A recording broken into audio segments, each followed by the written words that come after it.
Yo le decía en una contrapropuesta que hice ayer en mi muro en Facebook, en el cual, y también compartí en el canal que yo tengo, en el foro en YouTube, en Facebook, que llama eh, Debates Cristianos Católicos versus otros cristianos, y en el canal de mi amigo Johnny Soya, Apologetas Católicos versus Apologetas Evangélicos. Algunas observaciones con respecto a la intervención del pastor cuando dijo sobre el libro de Job. Bueno, yo soy licenciado en teología, tengo una licenciatura, tengo mis credenciales de la Universidad Pontificia Javeriana de Bogotá, una de las universidades más importantes en Colombia, de una orden de los jesuitas, de la cual es el Papa Francisco, una universidad que tiene más de 430 años. Cuando uno se prepara una facultad de teología, estudia precisamente también, hay materias que se llaman las Sagradas Escrituras. Yo hice el comentario en el día de anoche de que para muchos biblistas y exégetas católicos y también algunos evangélicos ponen en tela de juicio la veracidad o la existencia, no el libro de Job como un libro canónicamente inspirado, eso no es, sino de la existencia de Job como un personaje real. Que yo le decía al pastor, hacía mi observación personal de que entonces, aunque es un saludo muy importante que aparece en Job 1.8, que le dice es un hombre perfecto, varón recto, siervo de Dios, apartado del mal, decía que para mí es mucho más importante el saludo de Lucas 1.28, donde dice el ángel a María, Dios te saluda, llena eres de gracia, el Señor es contigo. No solamente tampoco por la veracidad de un personaje del Antiguo Testamento o la veracidad de María en el Nuevo Testamento, sino que a mi parecer es más relevante el papel de María en la historia de la salvación porque ella es madre de Jesucristo y al mismo tiempo discípula de él, fiel a Jesucristo, desde las bodas de Caná hasta la cruz en Belén, a la cruz de Jerusalén, y también como ella misma se autonomina la esclava del Señor. No obstante, en el compartir que hice ayer, siempre trato a colación, presento Biblias de estudio tanto católicas como evangélicas, creo que tengo de las mejores, no las tengo todas, pero sí tengo las mejores, porque son importantes las opiniones de estas personas exégetas, biblistas con doctorados y maestrías, porque pues son personas que conocen mucho más aún y pueden enriquecer cada tema.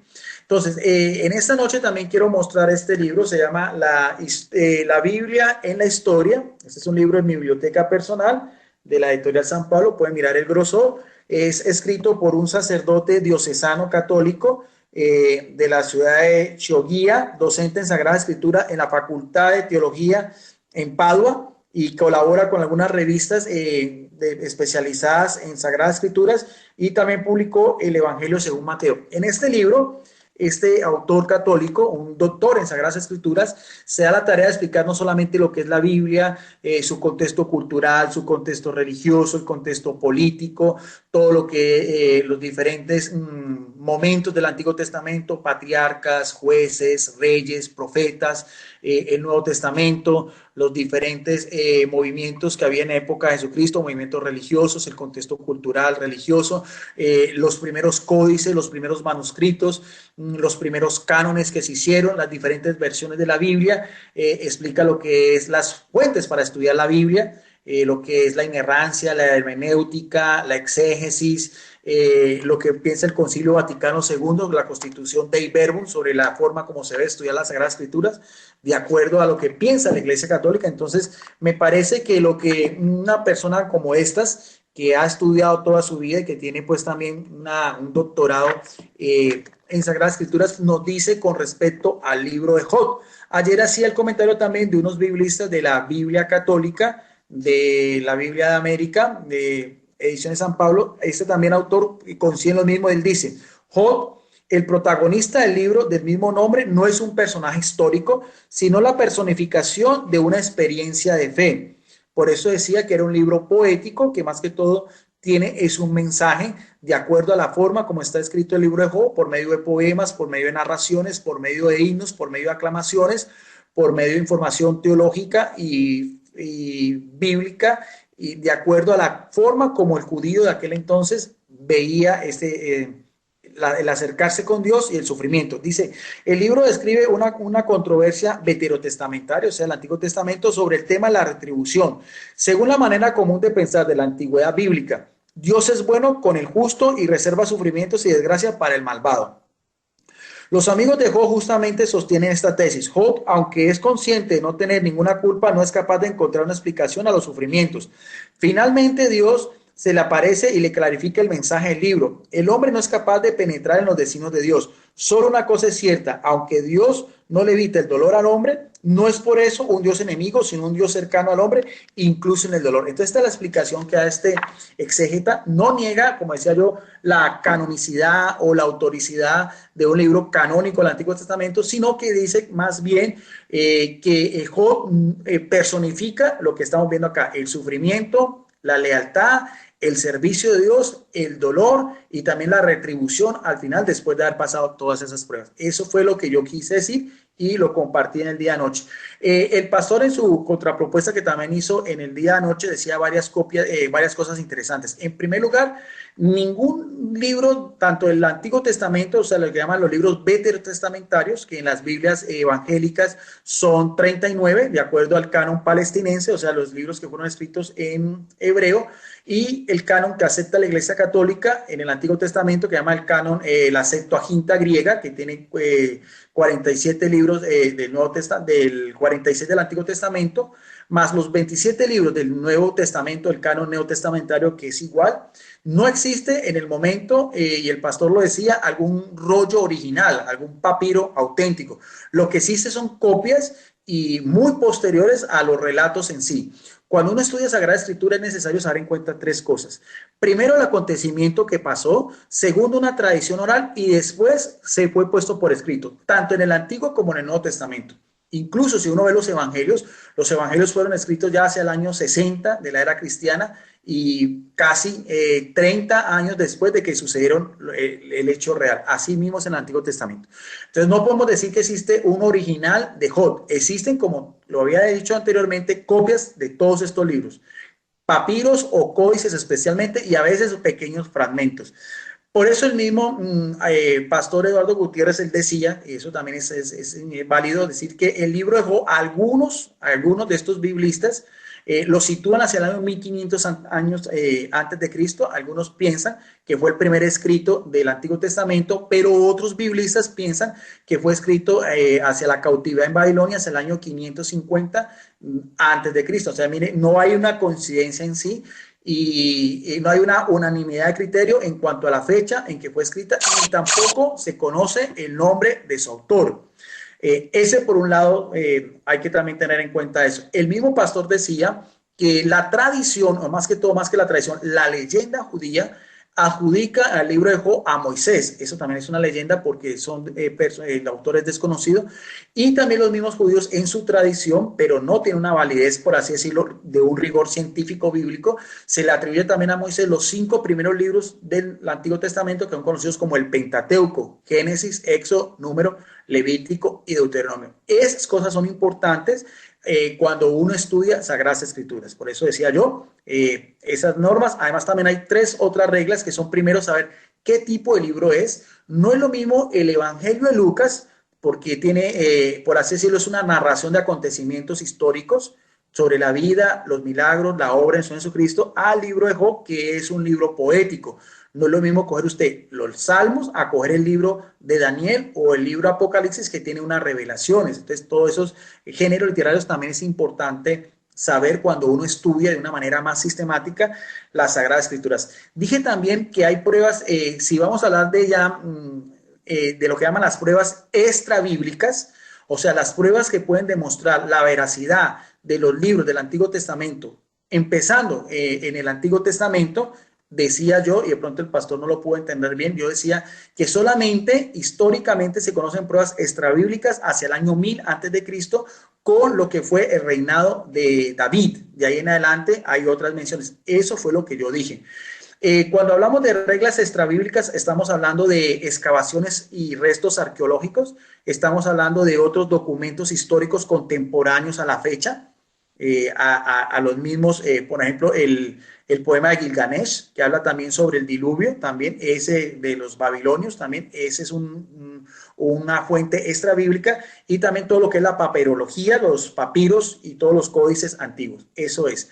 Pero no hay esas pruebas extra bíblicas de personajes anteriores. No puse y no dije, pastor, quería aclararle, yo nunca dije que no había existido los personajes antiluvianos, como fue Adán o Eva o su hijo Set o Caín o Enoc, ni ninguno de ellos, ni también Noé, ni sus hijos Sem, Jafet y Cam, ni tampoco de Abraham, de Isaac y Jacob, o incluso de Moisés, porque es increíble ver que como inclusive en los mismos, en la egiptología, no hay ninguna referencia ni al Éxodo, ni al momento en que sucedieron las 10 plagas en Egipto, ni al momento histórico como tal, que sucede un acontecimiento que marcó en sí la salida de un pueblo esclavo de una nación tan poderosa como era la nación de Israel en Egipto, que se especula que fue en tiempos del rey Ramsés II. De eso no hay tampoco pruebas ni en las pirámides, ni en el valle del río Nilo, ni en esas cosas. Si el pastor tiene esa información,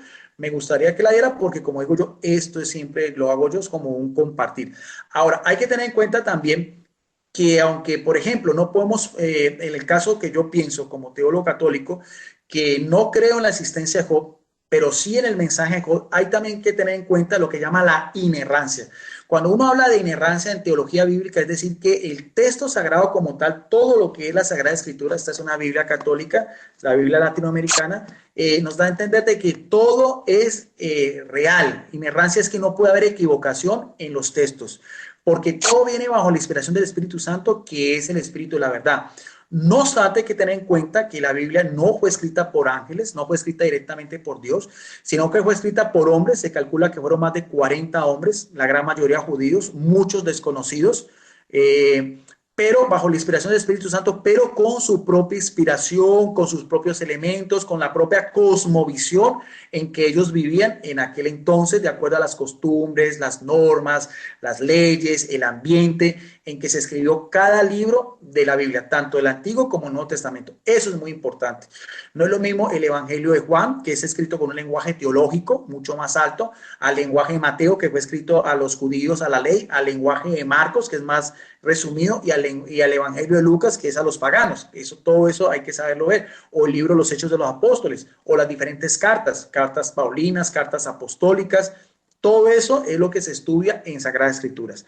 Pero nunca negué ni la existencia de Adán ni la existencia de Eva. No puse yo, no lo he puesto en tela de juicio, simplemente he dicho yo que no existen pruebas extrabíblicas como tal. El pastor decía, alegando al libro de Job, él decía en su introducción, en el libro de Job, que lo situaba en una región geográfica específica. Aquí nos dice en el libro de Job, dice, había un país de Uz, un hombre llamado Job. Un país Uz es un país extranjero que lo podemos situar en la Mesopotamia. Y también, si a eso nos vamos, también podríamos decir, si posición geográfica nos vamos a hablar, por ejemplo, en el libro del Génesis, si vamos a ver en Génesis en el capítulo 2, verso del 10 al 14, nos narra también el autor sagrado sobre lo que era la ubicación del Edén. Aquí no lo dice, dice en los versos del 10 al 14 del Edén, que era como se llamaba inicialmente. Edén es un jardín frondoso, una comarca rica. Salía un río que regaba el jardín y se dividía en 4 brazos. Mire que da también una descripción geográfica. El primero se llamaba Pisón y corre rodeando la tierra de Évila, porque hay oro. El oro es muy fino. Allí se encontraba también aromas y piedras preciosas. El segundo río se llamaba Gijón y rodea la tierra de Cus. El tercer río se llama Tigris y fluye al oriente de Asiria. Y el cuarto río es el Éufrates, aunque nos da una descripción geográfica, pero no hay hasta el momento ningún arqueólogo, ningún estudioso de la Biblia que pueda determinar exactamente dónde estuvo el jardín del Edén. Se presume que está en el Golfo Pérsico, entre lo que hoy en día es Irán. Entonces, si vamos a hablar también de una posesión geográfica, tanto el país de Uz, donde vivió Job, como el Jardín del Edén, no podemos decir que se hayan descubierto restos arqueológicos, como sí ocurre, por ejemplo, en las murallas de Jericó, en lo que es, por ejemplo, el Mar Muerto, donde estaban las ciudades que fueron castigadas por Dios, Sodoma, Gomorra, Adama, Zeboín y Segor, como es donde se presume que en el monte Ararat, en Armenia, está el arca de Noé, como es, por ejemplo, ya las tierras bíblicas en tiempos de Jesús, Belén, en la basílica donde la natividad, donde Jesús nació, en Nazaret, donde se cree que también vivió Jesús sus 30 años, o en Jerusalén, donde está el Santo Sepulcro, el Muro de los Lamentos, que es lo que queda de la gran edificación que mandó a construir el rey Herodes el Grande. Entonces, de eso sí hay pruebas arqueológicas. Ahora, también no existe también la narración bíblica como tal de la tumba de Job, pero la Biblia sí nos habla de otros personajes también, donde sí se describe dónde murieron. Por ejemplo, en Deuteronomio 34:1-6 se habla de que Moisés murió en el país de Moab, aunque nadie conoce su sepulcro. También se habla de la tumba de los patriarcas en el monte Hebrón. Ahí está, hay un mausoleo donde está la tumba de Abraham, de Isaac, de Jacob y de José. Y también en la ciudad vieja de Jerusalén también se puede mostrar lo que es la tumba del rey David. Entonces, de esas tumbas sí hay. Solamente a manera de información. Como digo yo en esta primera parte, no estoy negando la veracidad del texto como tal del libro de Job. Simplemente lo que digo como católico y teólogo es que es un libro poético y como lo decía este autor, biblista católico, doctor en Sagradas Escrituras, es la personificación de lo que es Job como el sufrimiento, como el justo, pero no como un personaje real, como sí podemos decir de lo que fue la Virgen María. A eso era lo que yo quería referirme y a esa sería mi primera intervención. Entonces, le voy a dar paso, sí, como habíamos dicho, 15 minutos al pastor Eduardo Gutiérrez para que haga su primera intervención.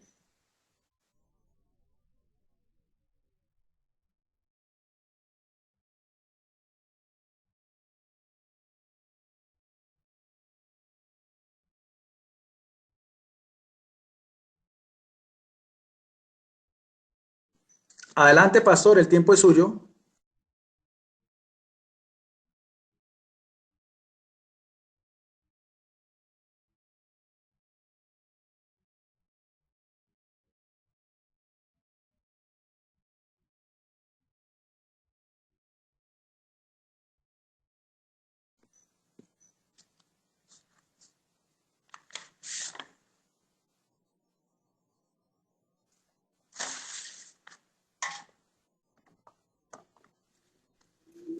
Ok, mis disculpas, mis disculpas. Bendito sea el Señor.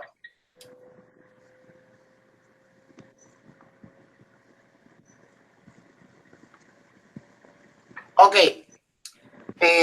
bueno, vamos a comenzar. Ahí me apagas el audio, Ovidio, porque escucho tu audio del lado de allá. Ok, ya está ya. Bueno, vamos a comenzar ahora mismo ya. Bendito sea el Señor. Ok, primeramente, pues dice Ido que él no refirió, o espero que haya yo entendido bien, que él no dijo nunca que los personajes de antidiluvianos como Adán y Eva pues eran ficticios. No sé si fue eso exactamente lo que dijiste, Guido. Me gustaría que me respondieras si fue eso lo que dijiste para yo estar seguro de que fue eso. No, pastor, la referencia que hice es que no hay pruebas extrabíblicas de la existencia ni de Adán, ni de Eva, ni de los patriarcas, ni incluso de Moisés. Okay, Cuando hablo eso fue en cuanto a pruebas extrabíblicas, eso fue todo lo que dije. Está perfecto. Yo lastimosamente no puedo tener ahora o no. Su intención es ofrecer una enseñanza. Exactamente la parte del audio donde este libro, dicen estos biblistas católicos, dado que el libro rompe muchos moldes de los libros poéticos, aquí lo dicen, pasa las presentaciones, himnos, controversias, y muchos biblistas han podido concluir que no fue un personaje real, o el Moisés, el gran legislador del pueblo judío, incluso extrabíblicamente se tiene constancia del rey Salomón y algunos otros personajes que vienen de ahí para acá.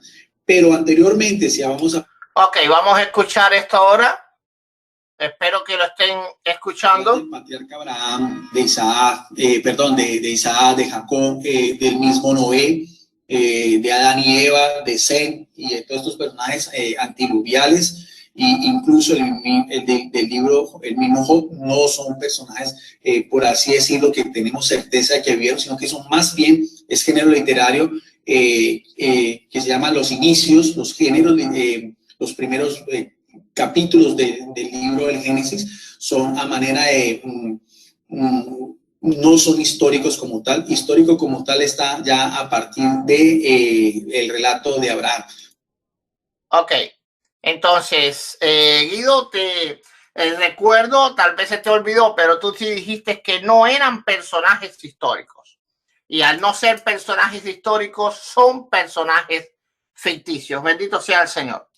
Pero bueno, tal vez te equivocaste si estás queriendo rectificar ahora y me alegra que lo estés haciendo. Pero el mensaje fue ese, que no eran personajes reales. Así que si no eran reales, si no son históricos, son ficticios. No hay otra manera de hacerlo. Bendito sea el Señor. Bueno, él dice que yo dije que algunos dicen que el autor, bueno, él dijo que algunos dicen que el autor fue Moisés y otros que fueron autores desconocidos. Eso mismo fue lo que yo referí. Bendito sea el Señor. Entonces vamos a ver algunas cosas que él dijo. Primeramente, la premisa no era el papel de la salvación, de la importancia que tenía la premisa de este debate o de este encuentro, no es la importancia que tiene Job o María en la salvación. Esa premisa no tiene nada que ver, sino más bien qué fue lo que Dios dijo a cada uno. Es importante señalar eso porque él señala eso como argumento. Ese argumento no es válido en este compartir. Hay que entender también que los ángeles, porque él refiere, y nos vamos un poco al caso de María, de que el ángel es más importante lo que el ángel le dijo a María que lo que le dijo a Job. Primeramente, eso es completamente absurdo, antibíblico, porque número uno, lo que se le dijo a Job lo dijo Dios mismo, y lo que le dijeron a María lo dijo un ángel. Un ángel es un mensajero de Dios, pero déjame decirte esto, mi amado teólogo, los ángeles tienen voz propia también y hablan propiamente. Si vamos a Lucas capítulo 1, y déjenme encerrar yo un poco de navegadores aquí para que se me haga un poco más rápido el internet. Bendito sea el Señor. Si vamos a Lucas capítulo 1, vamos a Lucas capítulo 1 rapidito, y andaba yo rapidito, andaba por Pedro, no llegaría rápido nunca. Gloria sea el Señor. Bien, en el anuncio del nacimiento de Juan, dice, bueno, dice... el ángel se le aparece a Zacarías, verso 13, pero el ángel dijo a Zacarías, no temas porque tu oración ha sido oída y tu mujer Elizabeth te dará a luz. Gloria sea al Señor. Ahora, en el 18 dijo Zacarías al ángel, ¿en qué conoceré esto? Porque yo soy viejo y mi mujer es de edad avanzada. Es decir, Zacarías no cree en las palabras que le está diciendo el ángel. Y el ángel, por su propia voluntad, ya no como un mensaje de Dios, porque los ángeles tienen libre albedrío igual que nosotros, aunque somos mensajeros de Dios, tenemos libre albedrío, y por eso lo que los hombres escribieron en la Biblia de parte de ellos mismos hay que ponerlo en el contexto que ellos lo dijeron, no lo que Dios mismo dijo. Eso no tiene contexto porque exactamente viene de la boca de Dios.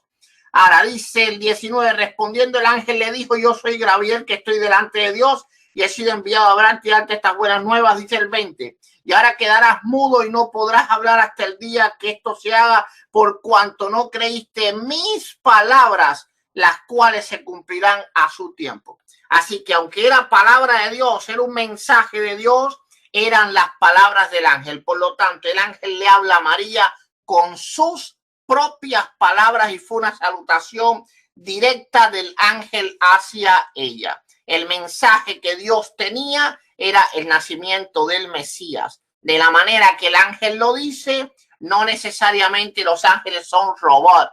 Nosotros tampoco somos robots, y cuando Dios habla manda a un profeta a hablar, el propio apóstol Pablo decía que en parte conocemos y en parte profetizamos.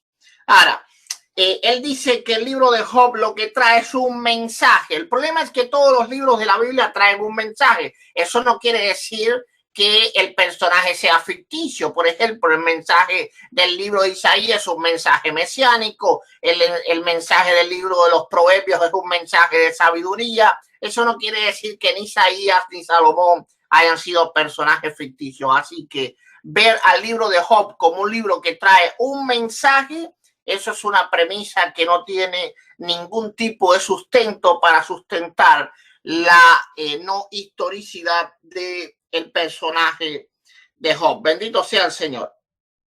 También dice que no se han descubierto aquellos lugares. Bueno, eso ya está, eso da menos a lugar. ¿Por qué razón? Porque el que no se haya descubierto no quiere decir que no existió. De hecho, la mayoría de las cosas que la Biblia narra en los primeros libros de la Biblia no se han descubierto. ¿Por qué razón? Porque han pasado miles de años y eso, pues el tiempo, la erosión y desastres naturales y muchas cosas han hecho desaparecer ciudades enteras. Entonces, vamos ahora a los argumentos que yo les traigo para probar la veracidad de Job.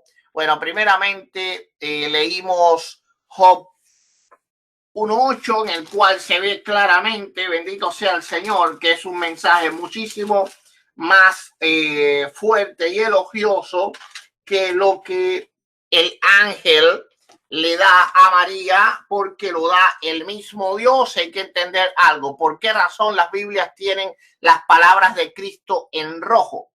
¿Por qué? Porque las palabras que salen de la boca de Dios, esas son palabras que están muy por encima de todas las demás palabras. Así, lo que dijo un ángel comparado a lo que dijo Dios, literalmente lo que dijo un ángel es lo que diga yo, porque yo y el ángel somos consiervos. Lo dice el libro de Juan. Bendito sea el Señor. Ahora, lo que dice Dios tiene una magnitud muchísimo superior. Y Dios dijo de Job, y Jehová dijo a Satanás: ¿no has considerado a mi siervo Job, que no hay otro como él en la tierra, varón perfecto y recto, temeroso de Dios y apartado del mal? Entonces es importante que nosotros entendamos la diferencia. Ahora, número uno, Job no puede ser ficticio, porque eso diría que Dios nunca habló las palabras que él dijo. Por lo tanto, el escritor de Job es un falso profeta, y eso lo podemos ver en Ezequiel capítulo 13. Dice: vino a mí palabra de Jehová diciendo: hijo de hombre, profetiza contra los profetas de Israel que profetizan, y di a los que profetizan de su propio corazón. Oí palabra de Jehová. Así ha dicho Jehová el Señor: hay de los profetas insensatos que andan en pos de su propio espíritu y nada han visto. Dios habló directamente en el libro de Job. Decir que Job es un personaje ficticio incluye que las palabras que habló Dios en el libro de Job nunca existieron. ¿Por qué nunca existieron? Porque si Job no existió, tampoco Dios jamás dijo nada de lo que ahí está escrito. Eso quiere decir que el libro de Job es una completa blasfemia y su escritor es un falso profeta, según Ezequiel capítulo 13, porque nadie puede decir Dios dijo y Dios no dijo. Y si no hay personaje, tampoco está la palabra de Dios. Dios habló directamente a Job en el libro de Job. Eso está en Job capítulo 38. Vamos a Job capítulo 38 y déjenme decirle esto que me causó pues tremenda impresión pensar que alguien piense que el libro de Job no es un libro, el personaje de Job no es un personaje real, porque hay múltiples pruebas de que sí lo es. Luego buscando me di cuenta de que era algo que estaba muy extendido y es algo que es parte del ateísmo y de la lucha contra la Biblia. Dice la escritura: entonces respondió Jehová a Job desde un torbellino y dijo: ¿quién es ese que oscurece el consejo con palabras sin sabiduría? Ahora ciñe como varón tus lomos, yo te preguntaré y tú me contestarás. Dios está hablando directamente. Si Job no existió, estas palabras son mentirosas y entonces el libro de Job es un libro completamente profano, apócrifo. Si el libro de Job era ficción, no solo lo era él, sino también todas las personas que están en este libro. Por ejemplo, sus primeros hijos y postreros, sus criados primeros y postreros, sus amigos, Y pongan atención que Dios también habló a sus amigos. Job 42:7. Y aconteció que después que habló Jehová estas palabras a Job, Jehová dijo a Elifaz, Tenamita, mi ira se encendió contra ti, tus dos compañeros, porque no habéis hablado de mí lo recto como mi siervo Job. Si Job no existió, tampoco existieron los amigos de Job. Por lo tanto, las palabras que Dios habló a estos amigos también son falsas. Así que esto es un problema ultra grave. En otras palabras, debido a que las palabras que Dios las habló directamente de su boca está en el libro de Job, cree que Job es un personaje que no existió, es decir, que todas esas palabras son falsas y que el escritor del libro de Job es un falso profeta que jamás fue inspirado por Dios y por lo tanto no solo este es un libro apócrifo, sino también blasfemo. Pero las pruebas dicen que Job fue el primer libro en la historia que se tuvo como palabra de Dios porque es más antiguo que el mismo Génesis. Algunos malos estudiosos dicen que el libro de Job es más moderno, pero esto no es cierto porque el pueblo de Israel lo conoce antes del Pentateuco. Según el Talmud, fue escrito por Moisés antes de escribir el Pentateuco, aunque otros dicen, y yo creo que es de un autor desconocido, pero lo cierto era que fue el primer libro que se tuvo como palabra de Job. Job tiene las características de un creyente anterior al pacto del Sinaí, porque él mismo era su propio sacerdote, pues él mismo levantaba altar y daba sacrificio, por lo que pertenecía al sacerdocio de Melquisedec, al mismo que Abraham y los hombres antes del Sinaí, que fue el sacerdocio restaurado por Cristo y dado a la iglesia, donde no necesitamos un sacerdote para acercarnos a Dios. Abel y Caín ofrecían sacrificios, Jacob, Abraham y Job lo hicieron también. Podemos ver Job capítulo 1, no voy a perder tiempo, lo pueden buscar. Esto mismo en el libro de Job deja claro que Job es una persona completamente real. Si leemos Job capítulo 40, verso 15, la escritura dice que Job fue una creación de Dios. Dice, verso 15 del capítulo 40, he aquí ahora Behemoth o Behemoth, el cual hice como a ti, hierba come como buey. Es decir, que el propio Dios dijo que Job era real, pues era una creación de Dios. Así que creer que Job no es un personaje real, lamentablemente se está creyendo también que Dios estas palabras son falsas, porque Dios nunca lo creó. Además de eso, Dios los pone como uno de sus principales varones testigos. Ezequiel capítulo 14, verso 13, 14, el 20, también podemos leerlo.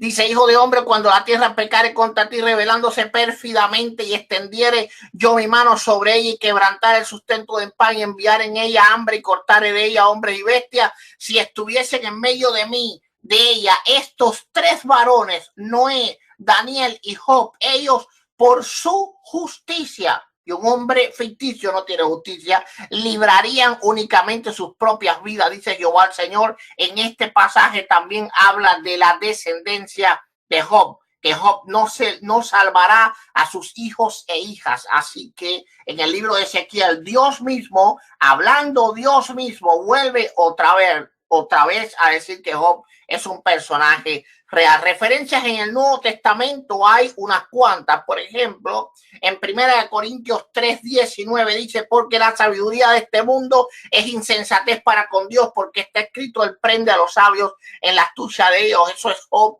5:13. Lo pueden buscar en Santiago 5:11. Aquí tenemos, por bienaventurados los que sufren. Hemos oído de la paciencia de Job como un personaje real y habéis visto el fin del Señor, que el Señor es muy misericordioso y compasivo. Es como decirle a la iglesia, cree en un Dios que es misericordioso y compasivo, cuando la historia que se está diciendo, cree en ella, es ficticia. Eso es una completa paradoja, una completa contradicción.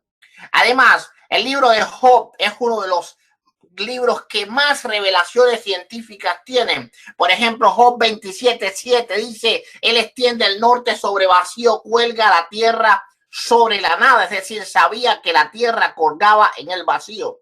También está la existencia de los dinosaurios. Job 40:15 al 18 dice aquí, Behemoth, ya lo leímos antes, el cual hice como a ti, hierba come como buey, y aquí ahora su fuerza está en sus lomos y su vigor en los músculos de su vientre. Su cola mueve como un cedro y los nervios de sus músculos están entretejidos. Es decir, era un reptil. Sus huesos son fuertes como bronce y sus miembros como barras de hierro. Era un animal herbívoro súper fuerte. No existe un animal herbívoro fuerte de la manera de una cola larga como este animal, a no ser un dinosaurio.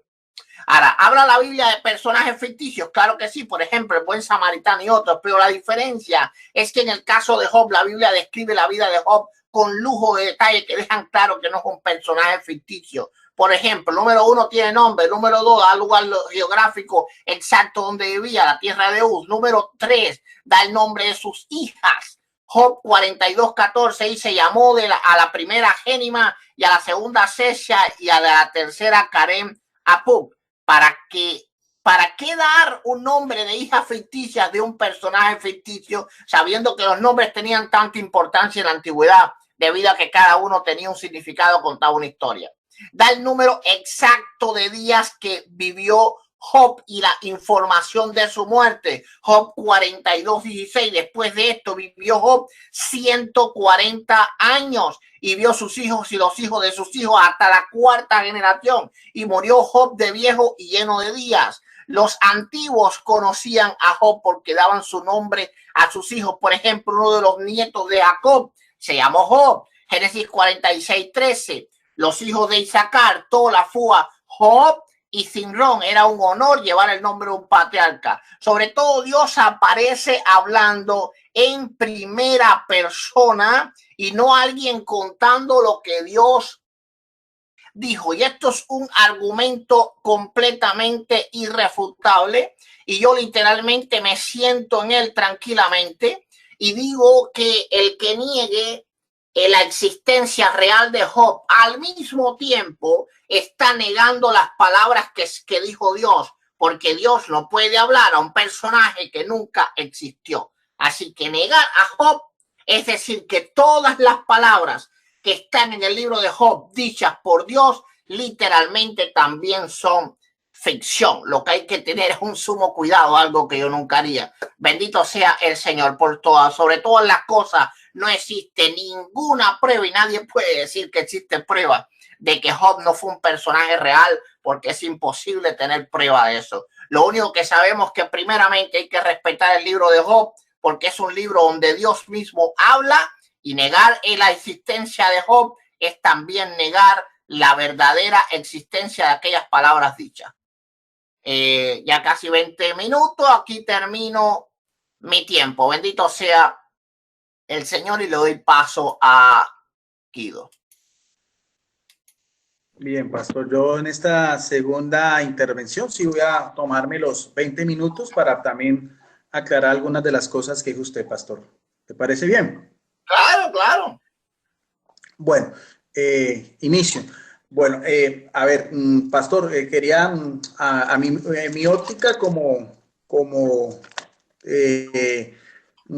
teólogo católico, de la primera intervención que usted me quedó sonando lo que usted dijo sobre los ángeles. Yo tengo entendido, o así lo veo yo como teólogo católico, que los ángeles son seres espirituales, puros, perfectos y santos en la presencia de Dios. No tengo, bueno, no me queda claro lo que usted dice en cuanto al libre albedrío, porque los ángeles solamente son la esencia misma de lo que es la voluntad de Dios y lo que es hacer el bien.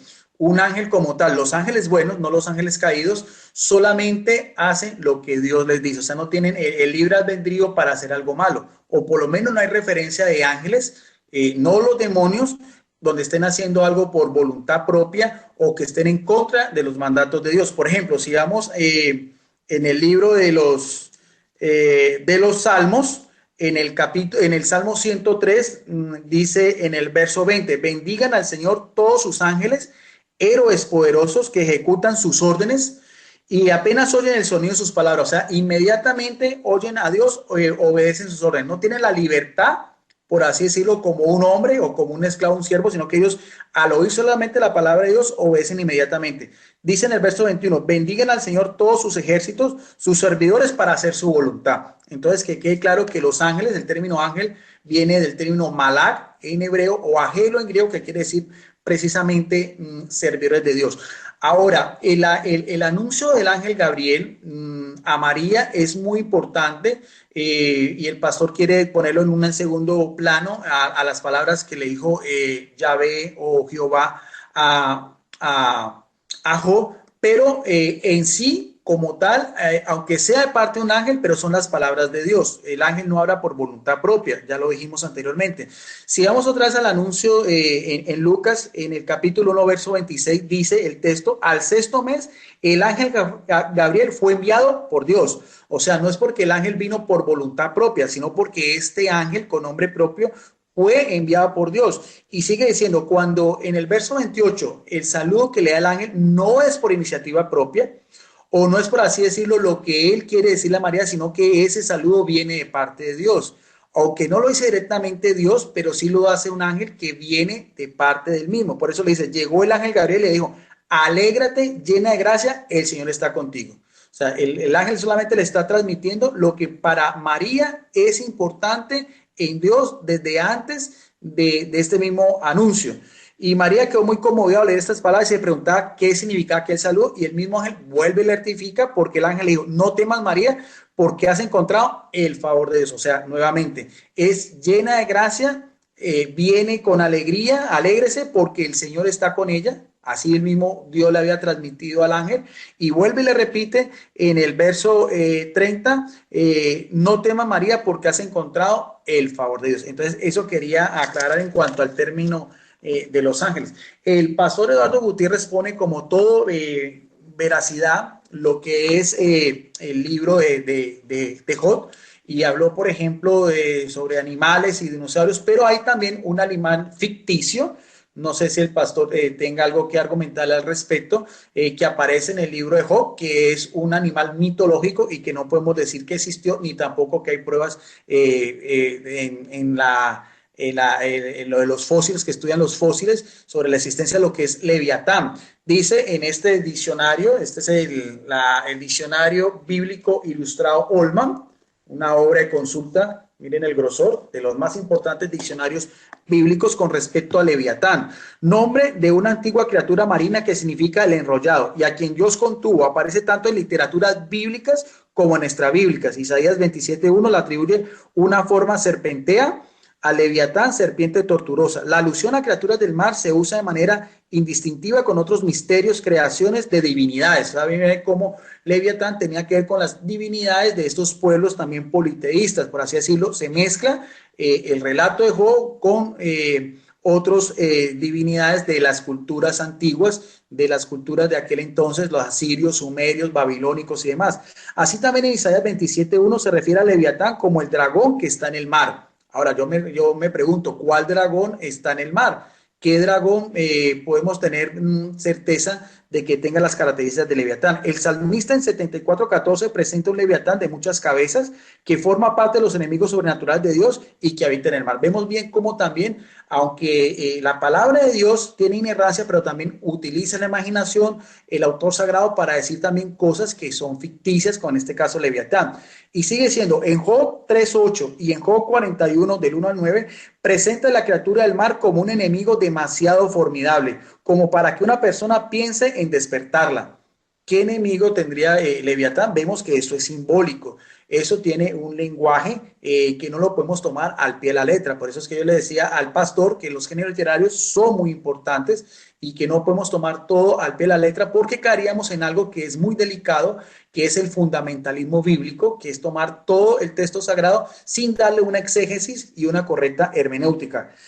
Sin embargo, Dios creó a Leviatán y está sujeto a él, como le dice Salmo 104, 24, 30. Entonces vemos cómo en el mismo libro de Job se habla de un animal ficticio que tenía mucho que ver con las divinidades antiguas, pero que también tiene una relación directa con lo que es esa literatura de lo que es un poema o una narración.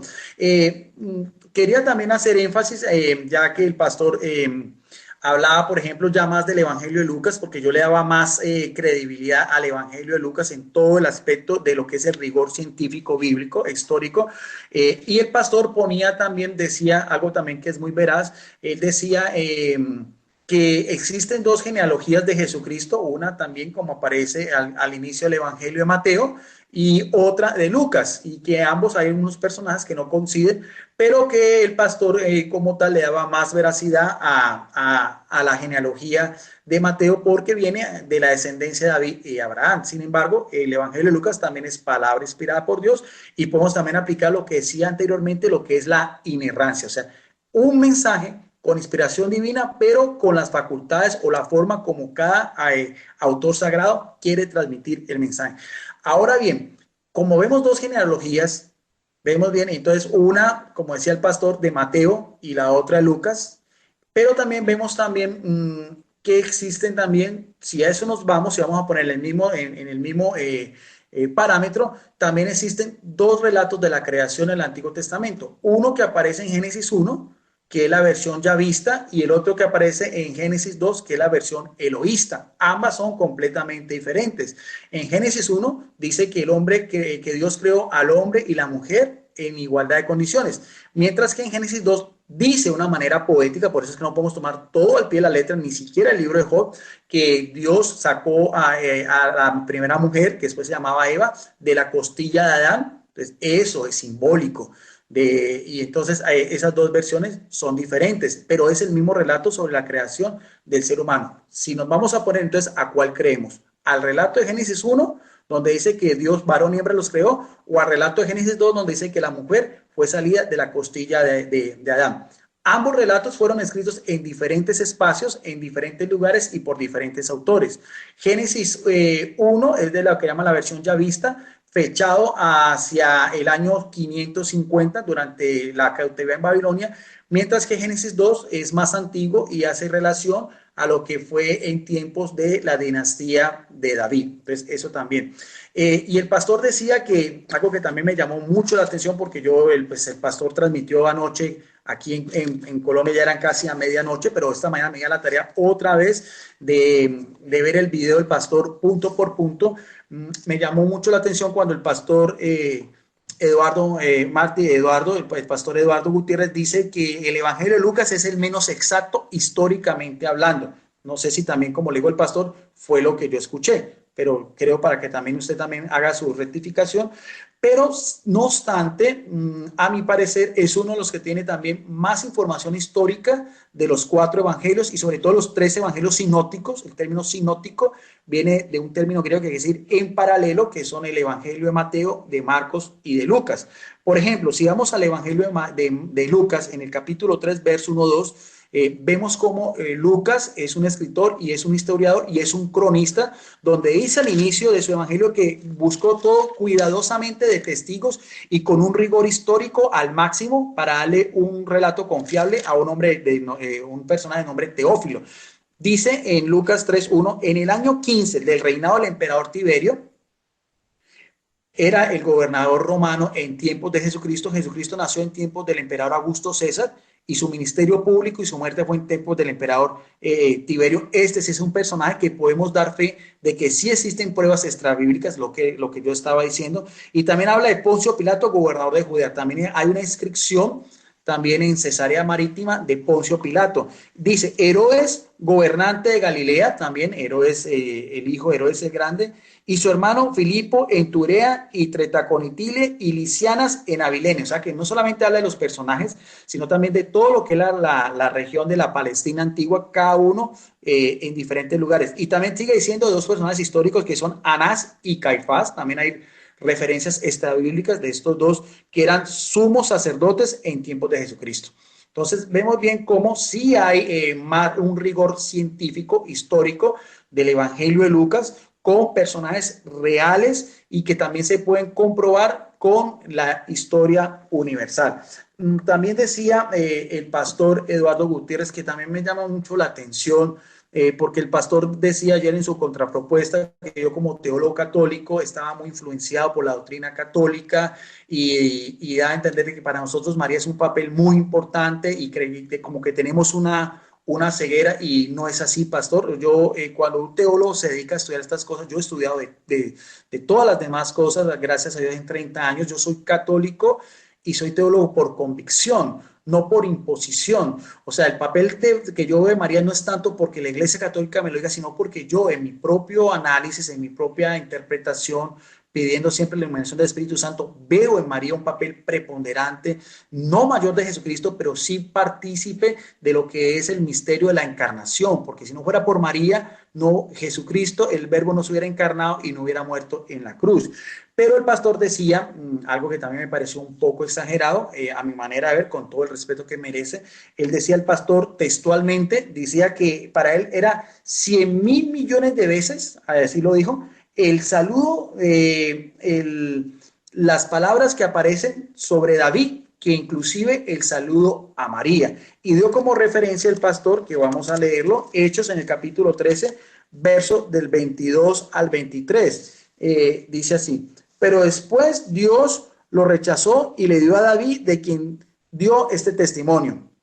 Encontré a David, hijo de Yesé, un hombre a mi gusto que llevará a cabo mis planes. Ahora bien, Dios ha cumplido su promesa, ha hecho surgir de la familia de David un Salvador para Israel, ese es Jesús. Entonces vemos bien, sí hay una referencia de David, que era un hombre que hace parte de la historia de la salvación, un hombre conforme a la voluntad de Dios, pero no podemos comparar, Pastor Eduardo Gutiérrez, la vida de David a la vida de la Virgen María en ninguno de los aspectos.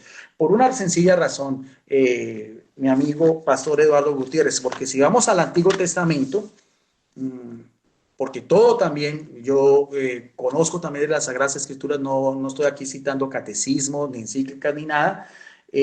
Vamos al libro de Samuel, al segundo libro de Samuel, en el capítulo 12, verso del 1 al 14, una historia que también tiene que ver con David, porque también no podía dejar pasar por alto, porque el pastor Eduardo Gutiérrez decía que David era tan bueno, tan santo, un hombre con un corazón tan puro, que decía, y el pastor dijo una referencia, que ni siquiera se atrevió a hacerle daño al rey Saúl, que quería matarlo. Eso también lo dijo textualmente el pastor del rey David, pero se le olvida al pastor Eduardo Gutiérrez, o quiero también que él me lo aclare, porque de todas maneras es un compartir, no es un ataque ni a él, ni mucho menos. Yo al pastor lo estimo, lo aprecio, a él y su canal y lo que él hace por estos compartires, pero entonces quería mirar a ver también lo que dice 2 Samuel 12, 1, 14, el reproche de Natán a David, el mismo que dijo el pastor y que también tenía un corazón de acuerdo a los designios de Dios, pero vemos también en su humanidad un pecado gravísimo. Aquí lo dice, y Yahvé mandó donde David al profeta Natán. Vamos a ver para qué manda Dios a un profeta, del cual hacían los oráculos, o sea, mensajes que venían de parte de Dios, casi lo mismo que hacía un ángel con, en este caso, con la Virgen María. Le dijo, había en una ciudad, esa es una de las primeras parábolas muy bonitas del Antiguo Testamento, dos hombres, uno rico y el otro pobre. El rico tenía mucho ganado, mayor y menor. El pobre, en cambio, solo tenía una oveja que había comprado. La alimentaba, crecía a su lado junto con sus hijos, comía de su pan, tomaba de su copa y dormía en su regazo. Era para él como una hija. Un día el rico recibió una visita. Como no quería sacrificar ningún animal de su ganado para preparar una cena al que acaba de llegar, robó la oveja del pobre y se la presentó a su visita. David se enojó mucho con este hombre y le dijo a Natán, por Yahvé que vive, el hombre que hizo, ese merece la muerte. Devolveré 4 veces más por la oveja por haber actuado así sin ninguna compasión. En ese momento David no tenía, él creía que su pecado, su adulterio con Betsabé y después el haber mandado a matar, trató de tapar un pecado con uno mayor, que fue mandar al frente de guerra al esposo de esta mujer, de Urías elitita. Él creía que eso iba a quedar escondido, pero para Dios no es escondido nada. Por eso manda a este profeta Natán, y vemos bien cómo David, por ser un hombre con ese corazón tan perfecto, agradable a Dios, siente indignación, pero él no sabe que esa parábola va para él. Pero aquí viene lo más importante. Entonces Natán dijo a David, ese hombre eres tú. Esto dice Yahvé, Dios de Israel. Vamos a ver cuál va a ser la sentencia de Dios por medio del profeta Natán. Te consagré como rey de Israel, te libré de las manos de Saúl, de la cual hacía mención el pastor Eduardo Gutiérrez. Te di la casa de tu señor y las mujeres de tu señor. Te di la casa de Israel y la de Judá, y por si fuera poco, había hecho mucho más por ti. ¿Por qué pues despreciaste la palabra de Yahvé? ¿Por qué hiciste esas cosas tan malas? Oiga bien, aquel que tiene un corazón tan recto hace cosas malas a los ojos de matar por la espada a Orías elitita. Te apoderaste de su mujer y lo mataste por la espada de los amonitas. Por eso la espada ya no se apartará más de tu casa, porque me despreciaste y tomaste a la mujer de Urías, elitita, para hacerla tu propia mujer. Y no solamente viene una sentencia, sino también que vino un castigo a David. Esto no lo vemos en la vida de María. Entonces dijo Yahvé, haré que te sobrevenga la desgracia desde tu propia casa. Tomaré a tu mujer ante tus propios ojos y se la daré a tu prójimo, para que se acostaran con ella a plena luz del sol. Tú hiciste esto en secreto, pero yo llevaré a cabo esto en presencia de todo Israel a pleno día. David dijo a Natán, pequé contra Yahvé, y Natán le respondió, Yahvé te perdona tus pecados, no morirás. Sin embargo, aunque le perdona los pecados porque Dios es un misericordioso, la misericordia de Dios también va al lado de su justicia divina. Puesto con esto, despreciaste a Yahvé, el hijo que te nació morirá. Entonces, sí hay una condenación de un acto de dos pecados gravísimos de este rey David. Y con eso no quiero decir que no es importante David, pero sí cometió un pecado de adulterio y también cometió un pecado de asesinato. Y quiso tapar ese pecado. Yo me pongo a preguntar, si vamos a poner en la misma perspectiva a María, esta mujer humilde, esta mujer que era la llena de gracia, la bendita entre todas las mujeres, la que después de que el ángel le dijo que iba a ser la madre de un rey todopoderoso, ella misma se autoproclama como una sierva, Dulé, la clase más inferior en la sociedad judía, cuando las esclavas no tenían derecho a nada, nunca tenían su libertad. La que le fue fiel a Jesucristo, la que estuvo al lado, la que lo amamantó, la que lo acompañó desde la cuna de Belén hasta la cruz en Jerusalén. ¿Cómo no va a ser más importante María en la historia de la salvación? ¿Qué pecado de esa magnitud de David cometió María? Nunca. Ni siquiera lo que trató de insinuar el pastor sobre las bodas de Canac, ese sí va a ser para un próximo compartir, pero yo veo en María a un personaje mucho superior, incluso al mismo Job, porque el pastor en su intervención anoche no dijo lo que aparece al final de Job, cuando va terminando todo el relato, cómo Job se arrepiente de haber maldecido el día en que nació, y de compararse casi como si un aborto por todos los sufrimientos, por todos los signos que después vienen.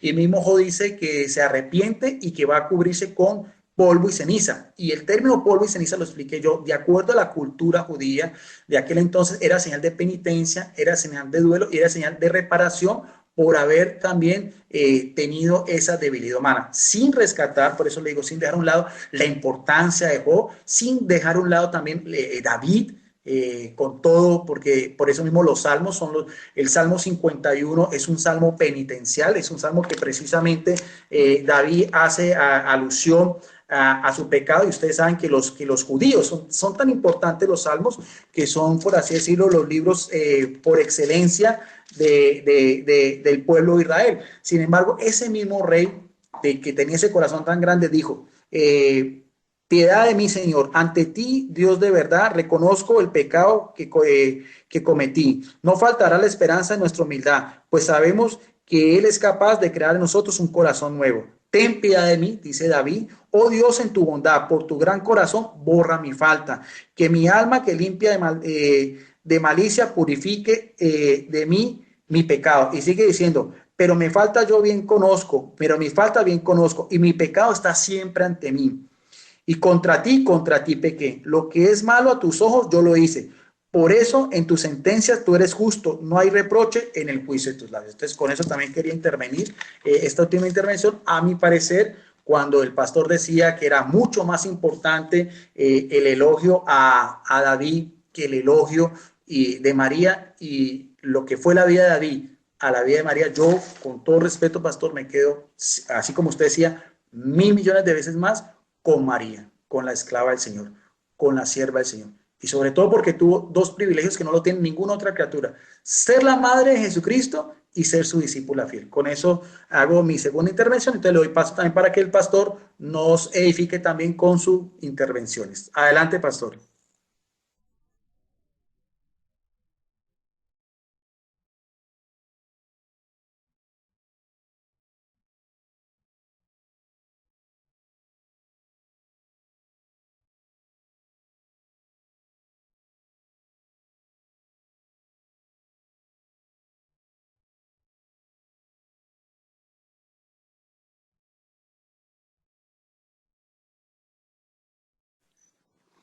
Pastor, su turno, por favor. Estamos esperando también su segunda intervención. Gracias.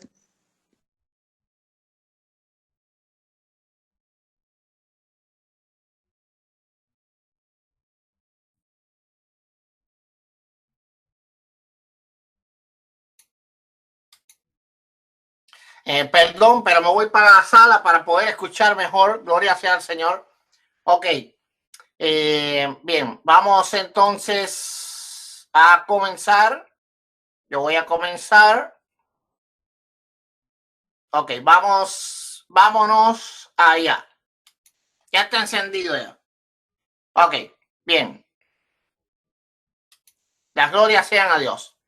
Bueno, primeramente voy a refutar algunas de las cosas que dijo mi amigo teólogo Guido Rojas. Primeramente, los dos relatos de la creación no se contradicen. Eso es una falacia, sino que simplemente uno es descriptivo, uno no es descriptivo y el otro sí. Uno describe cómo se hicieron las cosas y el otro no. Eso no es una contradicción. Segunda, las pruebas de historicidad del Nuevo Testamento. Bueno, esto tampoco, porque él compara las pruebas de historicidad de, por ejemplo, Jesús o Poncio Pilato, que son hace 2000 años, con las pruebas de historicidad que se pueden tener arqueológicamente sobre Job. Esto también es una falacia. Es como decir que hay más pruebas de histórica de Napoleón Bonaparte que de Jesús. Sin duda hay más pruebas históricas de Napoleón Bonaparte que de Jesús. Eso no hace que Jesús sea un personaje ficticio. Vamos un poco a ir a David contra María. Y la premisa en este compartir era la historicidad del personaje de Job, lo cual no ha defendido mi amigo teólogo, pero vamos a hablar un poquitico, vamos a tomarnos un minuto sobre eso. Primeramente, yo no dije que él era bueno y santo como si fuese él un dios ni nada por el estilo. Ni siquiera como el catolicismo tiene a los santos católicos. Yo simplemente dije que él demostró su corazón benevolente al no matar a su enemigo. Nosotros creemos fielmente, recuerda mi amigo que soy evangélico, por cuanto todos pecaron y están destituidos de la gloria de Dios. Jamás dije que David estaba libre de pecado, así que esa es una premisa falsa. Vamos a ver si Dios usa a María o a David para hablar de Jesús y si los apóstoles tomaban en cuenta a David o a María. Y eso lo vamos a ver claramente, gloria sea al Señor, en la escritura. Primeramente vamos a ver, segunda de Timoteo 2:8 dice, acuérdate de Jesucristo del linaje de David. Del linaje de David. Dice Hebreos capítulo 4:7, otra vez le termino un día hoy diciendo, después de tanto tiempo, por medio de David, como te dijo, si oyeres hoy su voz, no endurezcáis vuestros corazones. Hebreos 11:32, ¿qué más digo? Por el tiempo me faltaría contando a Gedeón, a Barak, a Sansón, de Jefté, de David, así como de Samuel y de los profetas, es decir, los grandes héroes de la fe. En Apocalipsis 3:7 dice, el mismo Señor escribe al ángel de la iglesia en Filadelfia, esto dice, el santo, el verdadero, el que tiene la llave de David, el que abre y ninguno cierra y cierra y ninguno abre. Apocalipsis 5:5 dice, y uno de los ancianos me dijo, no llores, he aquí el león de la tribu de Judá, la raíz de David ha vencido para abrir el libro y desatar los 7 sellos. Apocalipsis 22:16 dice, yo Jesús he enviado mi ángel para daros testimonio de estas cosas en la iglesia. Yo soy la raíz y el linaje de David, no de María. María es un personaje completamente ausente en los escritos de los apóstoles, mientras que David tiene un papel sumamente preponderante para la iglesia apostólica. Que para la iglesia católica tenga un papel preponderante María, ya eso es otra cosa. Bendito sea el Señor. Ahora, para Dios, él no dijo del linaje de María, sino del linaje de David. Para los apóstoles, ellos hablaban del linaje de David, no hablaban de María. Para el mismo Señor, él no dice yo soy el hijo de María, sino yo soy la raíz de David. Bendito sea el Señor. Entonces, lo dice bien claro, leímos la escritura. Dice, yo soy Jesús, enviado a mi ángel para daros testimonio de estas cosas en las iglesias. Yo soy la raíz y el linaje de David. De David, bendito sea el Señor. Así, cuánto mayor importancia tiene David. De hecho, supuestamente María vino de él, si no, no hubiese sido pues apta para poder haber sido la persona que trajese al mundo a Jesucristo. Bien, viéndonos otro punto, bendito sea el Señor.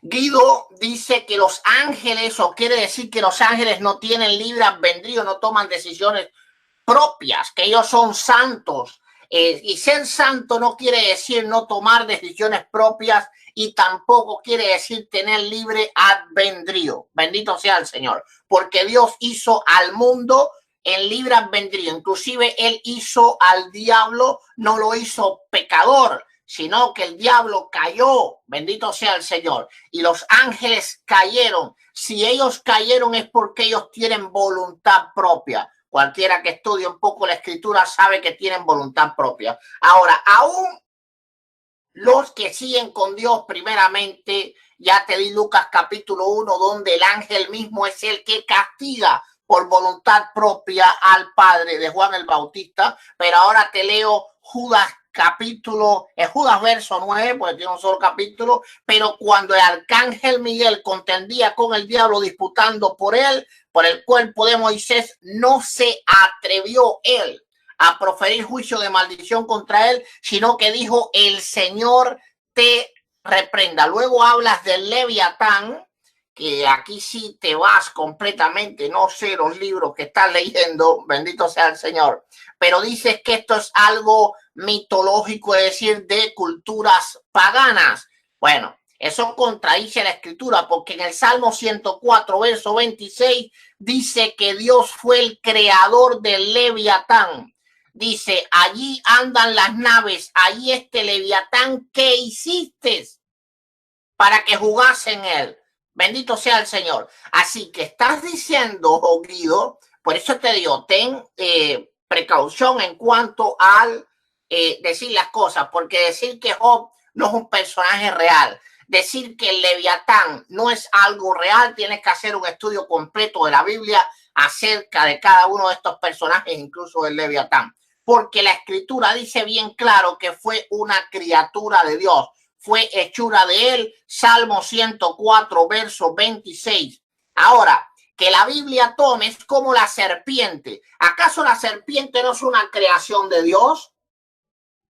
¿Acaso las serpientes no existen? Pues seguro que en Colombia, en la selva, si te metes vas a encontrar algunas muy venenosas. Ahora, ella se usa en referencia para pues figurar al diablo. No quiere decir que el animal no existió como tal. No quiere decir que porque el diablo se asemeje a la serpiente o se use la serpiente como una figura del diablo, la serpiente entonces sea un ser mitológico, porque hay serpiente donde quiera. El otro día el aire acondicionado aquí en la casa mató una, bendito sea el Señor. El Leviatán fue hecho por Dios, así que fue un animal real. Así que bueno, eso es otra cosa que desconocía del libro de Job. Está en el Salmo 104, verso 26.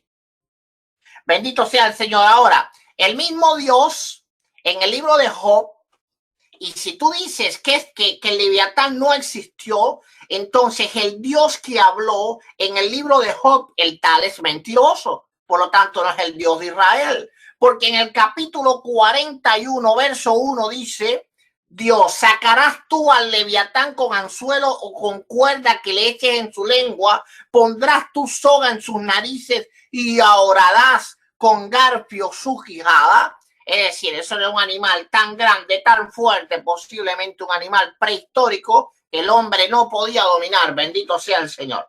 O que le era muy difícil hacerlo, Entonces, Dios está hablando de dioses paganos, de seres mitológicos.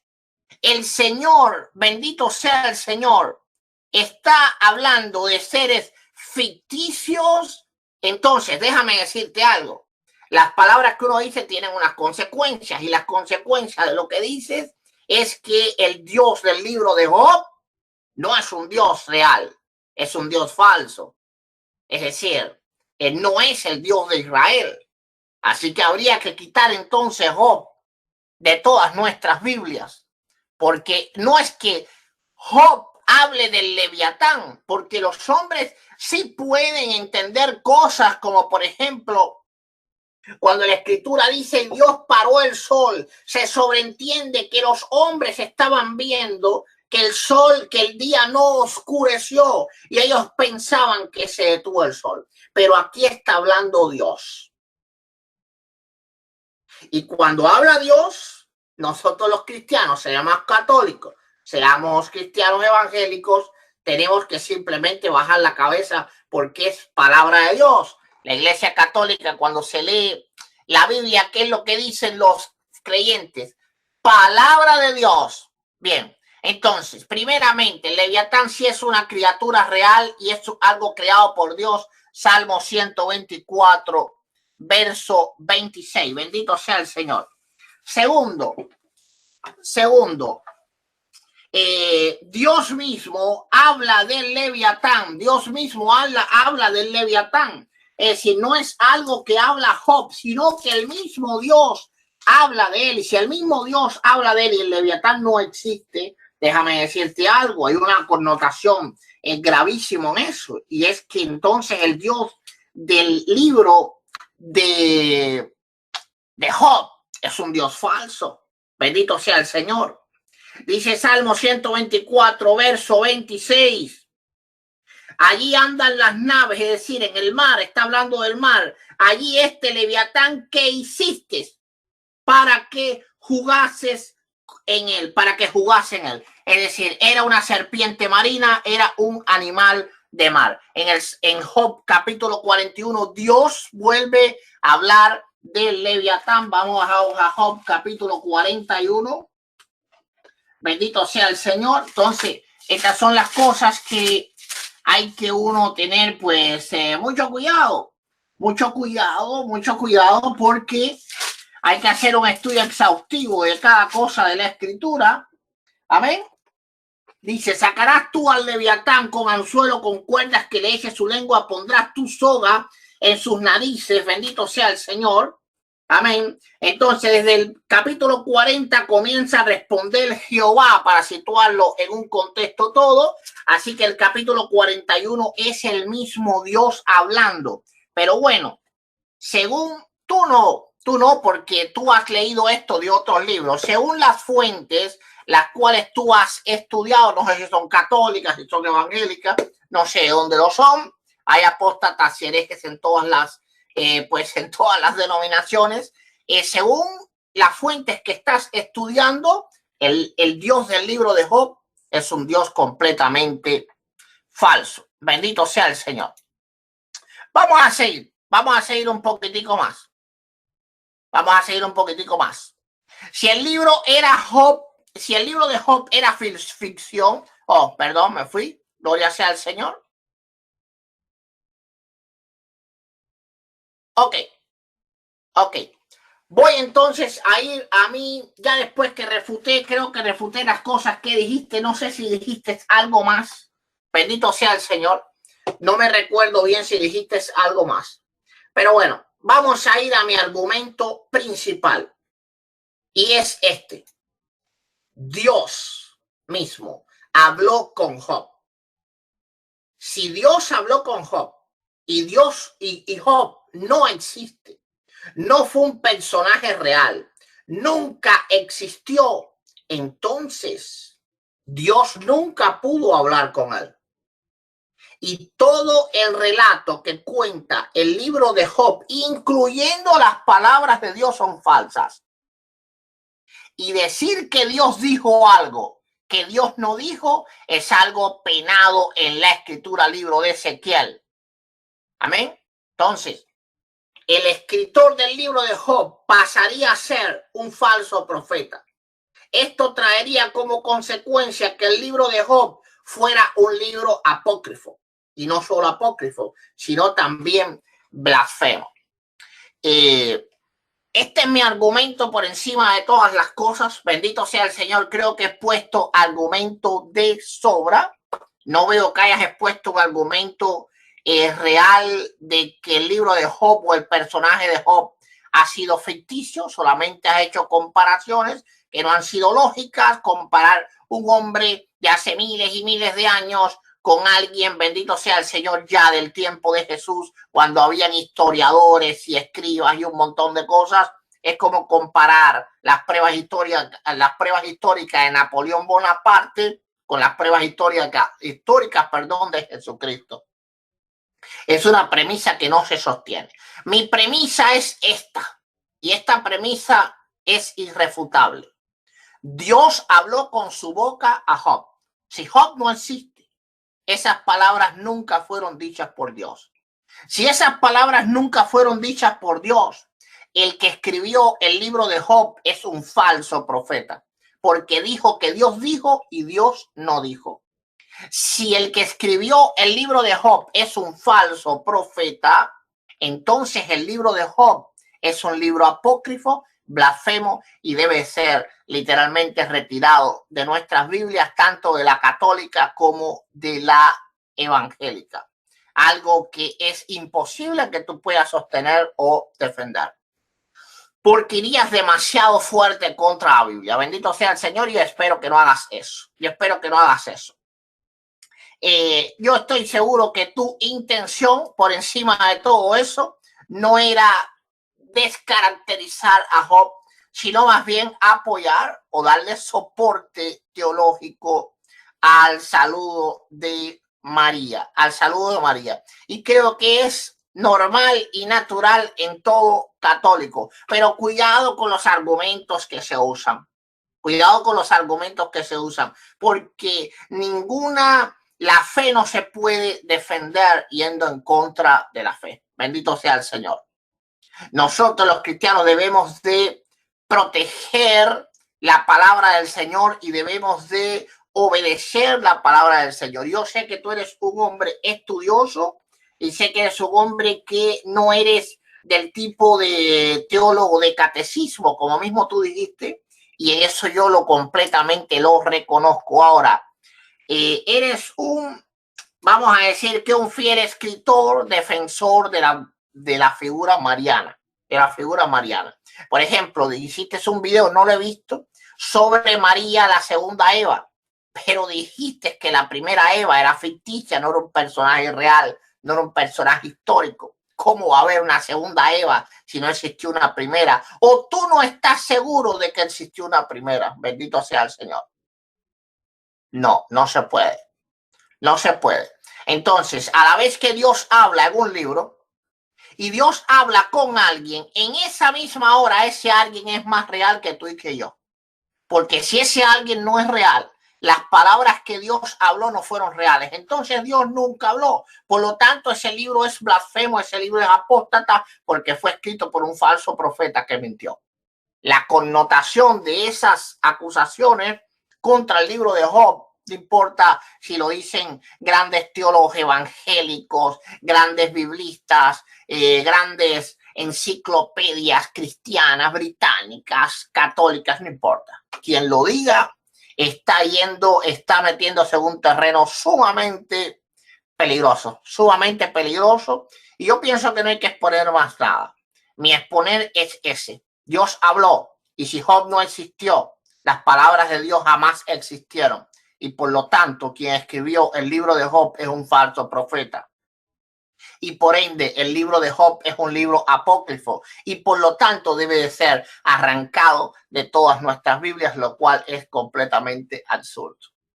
Bueno, para mí siempre, tú sabes, Guido, es un placer pues compartir la palabra contigo. Para mí es un placer siempre, y con todo el que, como tú, respetuosamente, como yo, sabemos, tenemos arranques, somos amantes de nuestra fe, y yo te entiendo y yo sé que tú me entiendes a mí. Bendito sea el Señor. Ambos defendemos una postura, pero tenemos que tener cuidado que nuestra postura nunca contradiga la Escritura. Porque si no, entonces no estamos siendo sabios. Porque la Escritura dice que debemos de aprender a no pensar más allá de lo que está escrito. Entonces, bueno, ya me quedan solamente unos segundos. Yo sí creo fervientemente en la veracidad, no solo del libro de Job, sino es su personaje, porque creo en todo lo que Dios haya dicho en la Escritura y creo que cada palabra salida de la boca de Dios que está en la Escritura da prueba de la veracidad de todo lo que ellos conocen. Bendiciones a todos, bendito sea el Señor. Y solamente 30 segundos. Gracias le doy a todos los que han estado aquí. De todas maneras, ahora nos vamos a despedir. Bendito sea el Señor. Confíen en la palabra de Dios, estudien la palabra de Dios, sean sensatos, sean sabios y sean cuidadosos a la hora de hacer apologética, tanto a cristianos como a católicos. Bendito sea el Señor. Bendiciones. Se acabó mi tiempo. Listo, pastor, muchas gracias. No, como siempre, estos compartir son muy interesantes. Empezamos y terminamos como amigos, cada uno dio su posición. Ya los foristas y las personas son los que tienen la última palabra, siempre buscando la iluminación del Espíritu Santo. Como usted decía, pastor, para mí también es un gran placer seguir compartiendo con usted estos diálogos bíblicos entre dos cristianos. Queda pendiente, pastor, yo lo decía con respecto al tema de María, y yo sé, por la forma como lo hacemos con respecto a educación, yo sé que siempre tengo las puertas abiertas de su canal. Yo le decía que en un futuro quiero también otros dos compartir sobre María, uno sobre lo que usted dijo, que María era la mujer más desconocida de la Biblia. Quiero tocar ese tema, y otro sobre María ya en lo que es la iglesia primitiva y lo que fueron las catacumbas y los primeros escritores del cristianismo, porque pues en la primera intervención mía solo me dediqué al saludo del ángel y a María en las bodas de Caná. El tema que sigue pendiente, pastor, para unas próximas semanas es sobre la iglesia remanente. Yo lo voy a hacer de mi libro que se llama Verdades de la Fe Católica, donde tengo un tema sobre la iglesia católica, de la parte histórica, arqueológica. Y creo, pastor, inclusive si usted quiere anunciarlo, porque vi en su canal hoy dos personas, no sé si son de su equipo de trabajo, que estuvieron anunciando también un libro suyo también sobre la iglesia cristiana. No sé si usted también en el compartir que vamos a tener de la iglesia remanente va a utilizar esas fuentes, porque yo sí voy a utilizar mi libro explicando todos esos contextos de los primeros cristianos anteriores a Constantino. Y no sé, pastor, si usted quiere aprovechar también y hacer ese anuncio de ese último libro que vi hoy a dos personajes que estuvieron comentando sobre ese tópico. Con eso me despido. Bendiciones para usted. Me saluda la pastora Maide en su cumpleaños, y a todos los foristas, a todas las personas que vieron este compartir. Quedamos en la paz del Señor. Después lo subimos también a nuestro canal en YouTube, videos apologética católica, y también en mi foro, que es un foro que ya va para 22,000 personas, donde el pastor también tiene las puertas abiertas, donde el pastor también comparte sus pensamientos, que se llama Debates Cristianos Católicos versus Otros Cristianos, y también en el canal de mi amigo bautista Johnny Sochi. Son los dos únicos canales donde yo comparto todos estos videos, que se llama Apologética Católica versus Apologética Evangélica. Bendiciones.